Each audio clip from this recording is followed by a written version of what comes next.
भाईजान भाईजान इंडिया ने पानी रोक दिया है, भाईजान सिंधु नदी का पानी इंडिया ने रोक दिया है।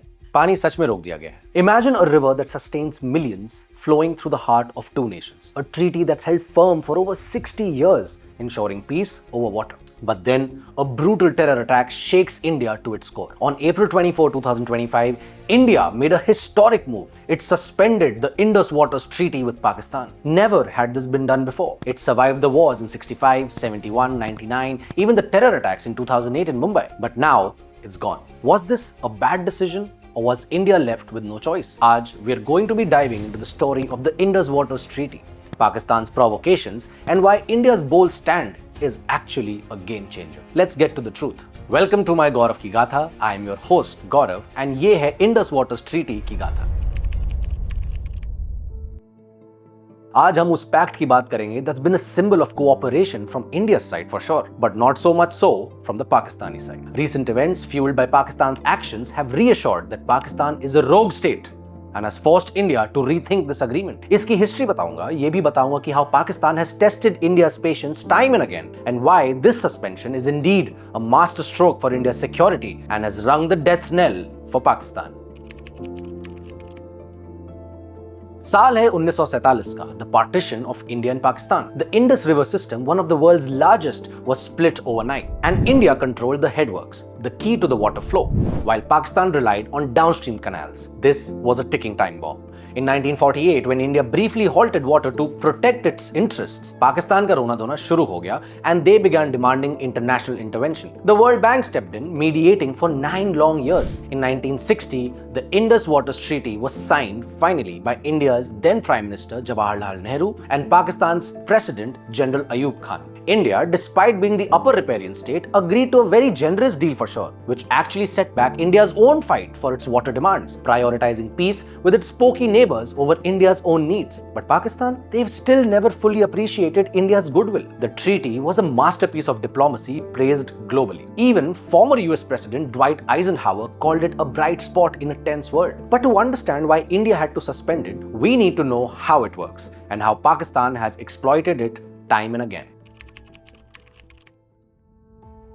So the treaty divides the Indus system's 6 rivers into 2 groups. The eastern rivers, which are called the Satadri, Vipasa and the Parushini, 100% for India, about 41 billion cubic meters or 30% of the total water. India uses this for its farmers and its cities. The western rivers, Indus, the Vitasta and the Asikni, largely for Pakistan, carrying 99 billion cubic meters or 70% of the total water. But here's where India's generosity shines. We agreed to let Pakistan have most of the western rivers, restricting ourselves to limited uses like farming and domestic needs and small hydroelectric projects. India can store just about 3.6 million acre-feet of water, a fraction of what we could actually control as the upper riparian state. An upper riparian state refers to a state or a region जो सीधी भाषा में बोले तो ऊपर upstream होता है. तो इसका मतलब ये है कि वो पानी के बहाव को कंट्रोल कर सकता है, पॉलिटिकली भी उसे ज्यादा एक्सप्लॉइट कर सकता है. पर Bharat never did that. To ensure fairness, the treaty set up the Permanent Indus Commission, where both the countries share data and resolve disputes.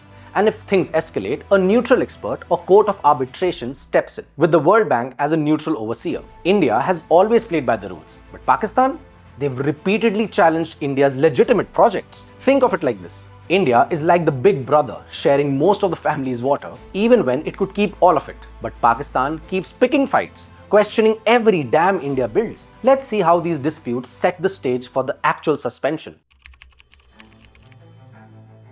Over the years, Pakistan has been a menace throughout, in every aspect. They drag India into one dispute after another, obstructing projects that are fully compliant with the treaty. And why?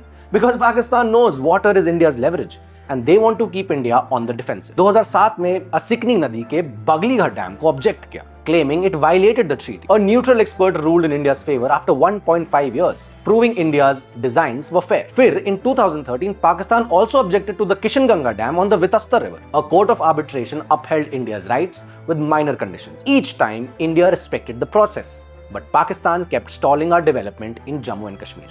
And by 2023, India had had enough. We asked to modify the treaty to better support projects in Jammu and Kashmir, which were very important for our own energy security. Pakistan flat out refused, holding on to a 1960s framework that doesn't even reflect today's reality. And worse, they kept fueling tensions by supporting cross-border terrorism, the real trigger for what happened next. on April 22nd, 2025, when a horrific terror attack rocked Pahalgam in Kashmir. 28 innocent tourists lost their lives in an attack that was linked to Pakistan-based terror groups. This wasn't just an attack on people. It was an attack on India's very own sovereignty. Prime Minister Narendra Modi, in a high-level Cabinet Committee on Security meeting, made a historic decision. India suspended the Indus Waters Treaty. Enough was enough. Let's be clear. India didn't suspend the treaty on just a whim. Pakistan's decades of sponsoring terrorism from Pulwama to Uri and now Pahalgam pushed India to this point.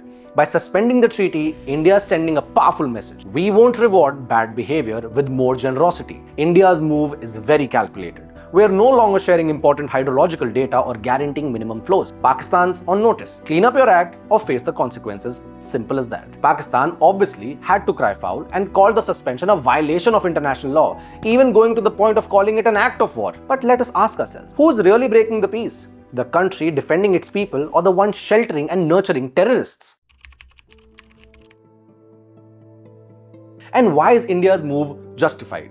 India's decision is a masterstroke for three reasons. First, it is a strategic retaliation to Pakistan's terror link, which are undeniable. India can't keep sharing resources with a neighbor that kills our civilians at every given juncture. We may be the land of the generous Sri Ram or the non-violent land of Lord Buddha, but we are also the land of the Raudra Roop of Mahadev and the strategic mind of Bhagwan Shri Krishna. Second, it asserts our rights as the upper riparian state. For too long, India has been overly generous, giving Pakistan 70% of the Indus water, while our own farmers in Jammu and Kashmir face shortages. Third, it is a message to the world.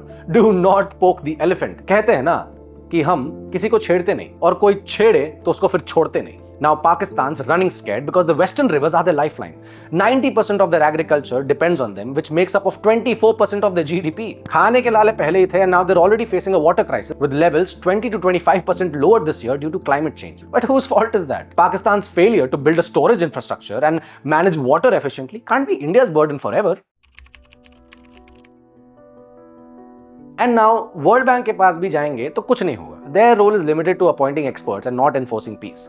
Globally, India's move is being watched closely because if we can take a stand on water, it strengthens our position as a regional superpower. And the rest of the world leaders also do not have much to say to this. The United States of America cut Mexico's Colorado River share by 90% in 1944. Israel controls 80% of Palestine's West Bank aquifers, and China has built 11 mega dams on Mekong, destroying the entirety of Southeast Asia's ecology. So please, other major nations have no leg to stand on when it comes to this. The Indus Waters Treaty suspension isn't just the end.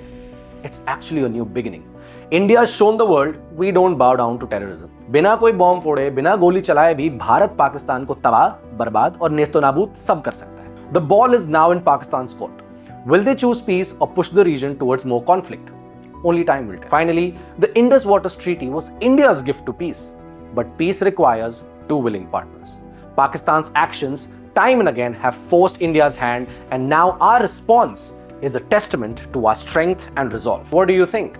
Was India right in suspending this treaty? Should we have taken tougher steps? Drop your thoughts in the comments.